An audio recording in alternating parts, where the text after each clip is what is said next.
there you are. May I assume you've had your fill of rest?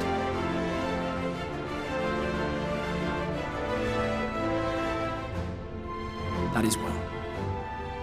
Now that we are all present, let us speak of our plan. Thus far, we have vanquished 4 Light Wardens, restoring night to much of Northrend. Only one remains, that of Calusia, and with Reen to guide us, I am certain we will find it.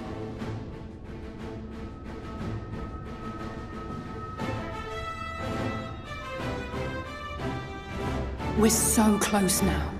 If we can just take care of this one last Warden, we'll rob the Sin Eaters of their final foothold and drive them out of Northrend once and for all. It will be a new beginning for the First, a chance for the people to rebuild their world. In short, a prize worth fighting for.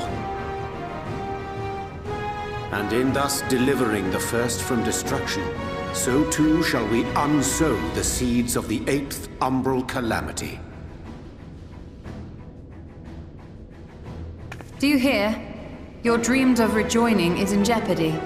Are you sure you're not tempted to intervene?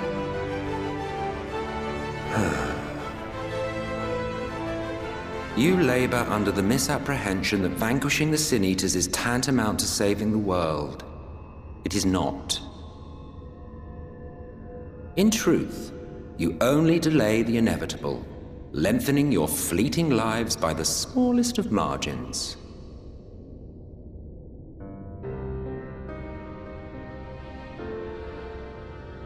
Twould be churlish of me to deny you this small concession, close as we've become. Foolish and misguided though you are not without charm. Each and every one of you is possessed of a noble heart. When the weak want for succor, you do not hesitate to provide it. Alas, your nobility is short-sighted. You think only of the problem in front of your nose. A limitation of your ephemeral existence. Our lives may seem short and insignificant to the likes of you, but one does not need to be an eternal being to achieve lasting change. If I may stop you there, I do not claim that we Ascians are special. That is another misconception. In the beginning, everyone lived nigh for eternity. Such was the natural order of things. But like so much else, this was taken from you.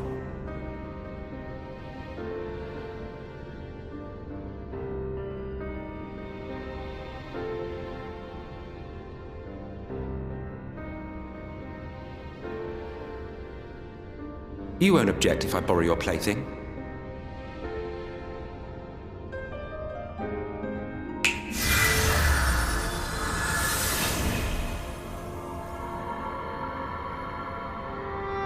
In the distant past, when the world was one and whole, a great calamity threatened all life. It began without warning. The very laws of the star were warped and broken, and chaos swiftly spread throughout the land. Faced with annihilation, we sought to imbue the star with its own will. Thus was Zodiac born, and by his power was order restored.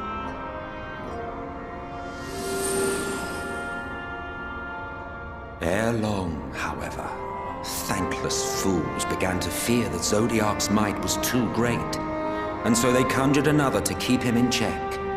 Your own dear Hydaelyn. And the two beings waged war until, with a single devastating blow, Hydaelyn unmade Zodiac, scattering his being across space and time. So you told us in the Katana Ravel. Yes. And there began our woes, with Hydaelyn's blow and all that it wrought. As a counterbalance to Zodiac, Hydaelyn was created with the power to enervate her foe. This singular ability strikes not at such banal things as flesh, but everything that defines the target, diluting its existence. For example, were she to strike you,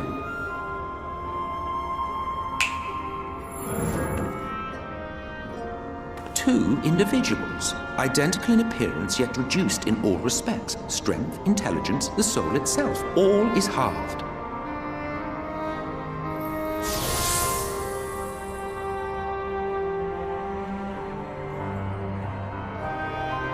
Do you see? This self-same fate befell not only Zodiac, but the very star.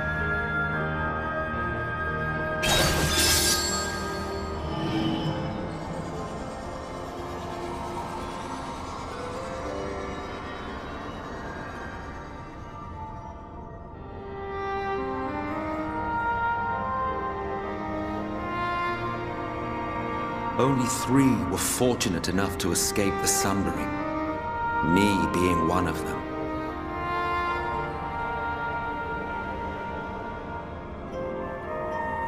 When I beheld the shattered remnants of our home, I knew deepest despair. The inhabitants of these 14 fragments were feeble, frail and foolish, oblivious to their imperfection, ignorant of their past.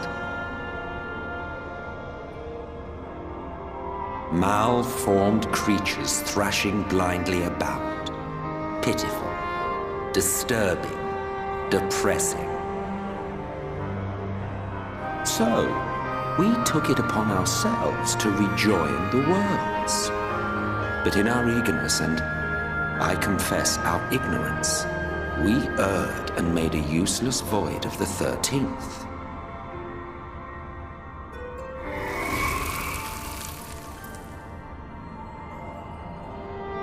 It was only afterwards that we discovered a connection twixt source and shard, a flow of energy that maintains elemental balance. And thus did we arrive at our time-honored modus operandi.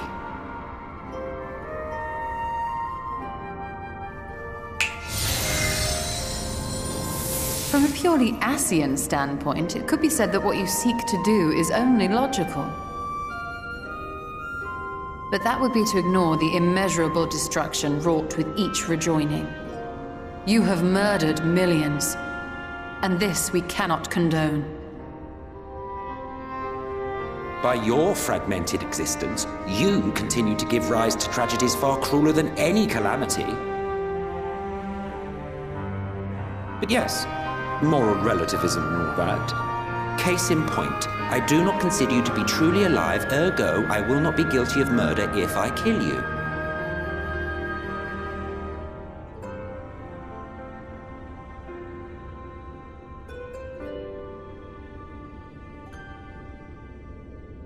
Oh, don't look at me like that. You for whom I have only the highest expectations. A vaunted hero of the Source, 7 times rejoined.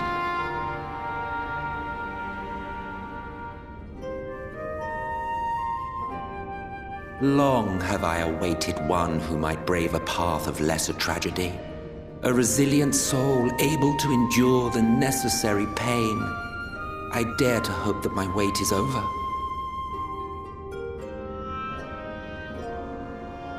So, finish your task and slay the Light Warden. Make proof of your usefulness, and then we may speak again.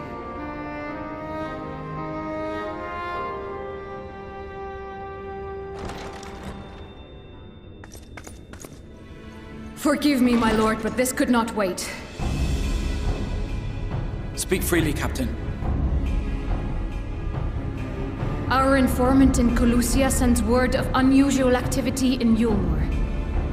It appears their forces are entrenching themselves at key points throughout the city, making ready for an attack by all indications. An intriguing use of resources. I rather doubt Lord Vorthry is concerned for the safety of his citizens. You think he's harboring the Light Warden inside the city walls? Even if he does have some means of controlling the Sin Eaters, wouldn't that be a little risky?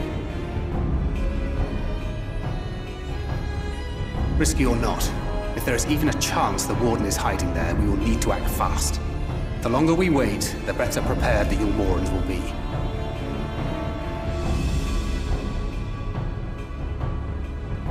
Agreed. See to your preparations then and make for Calusia.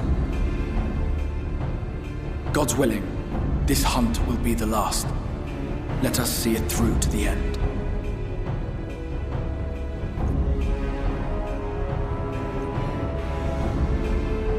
We should begin by assembling in Rite. There we may assess the situation in Yulmore and decide how best to proceed.